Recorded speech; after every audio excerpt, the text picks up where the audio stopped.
वार्तांकन रोखठोक बातमी। धुळे जिल्ह्यात अवैध दारू माफियांवर मोठा प्रहार। सुमारे 138 गुन्ह्यांची नोंद तर तब्बल 89 आरोपी अटकेत। अवैध दारू माफियांना उत्पादन शुल्क विभागाचा इशारा। कारवाईची मोहीम अजून तीव्र होणार। पुणे इथं अवैध हातभट्टी दारूमुळे घडलेल्या दुर्घटनेच्या पार्श्वभूमीवर राज्य उत्पादन शुल्क विभागाने संपूर्ण राज्यात अवैध मद्य निर्मिती व विक्री विरोधात कठोर मोहीम हाती घेतली आहे। त्याच अनुषंगाने धुळे जिल्ह्यात अवैध दारू विरुद्ध शून्य सहनशीलता या धोरणाअंतर्गत विशेष धडक कारवाई करण्यात आली। या मोहिमेदरम्यान जिल्ह्यातील राज्य उत्पादन शुल्क विभागाच्या 4 स्वतंत्र पथकांनी 28 मे 2026 ते 15 जून 2026 या कालावधीत मोठ्या प्रमाणात कारवाया करत तब्बल 138 गुन्ह्यांची नोंद केली आहे। या कारवाईत 89 आरोपींना अटक करण्यात आली असून अवैध दारू व्यवसाय करणाऱ्यांविरुद्ध कठोर पावलं उचलण्यात आली आहेत।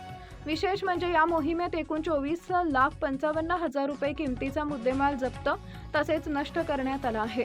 उत्पादन शुल्क विभागाने जिल्ह्यात विविध ठिकाणी छापे टाकून 54,505 लिटर गावठी दारू निर्मितीसाठी वापरण्यात येणारे कच्चे रसायन नष्ट केले।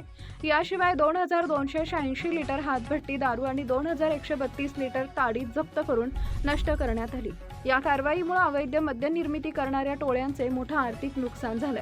राज्य उत्पादन शुल्क विभागाने जिल्ह्यातील संवेदनशील भागांवर विशेष लक्ष केंद्रित करून ही मोहीम राबवली। अवैध दारू निर्मिती, साठवणूक आणि विक्री करणाऱ्यांविरोधात यापुढेही कठोर कारवाई सुरू राहणार असल्याचा इशारा विभागाच्या अधिकाऱ्यांनी दिला आहे।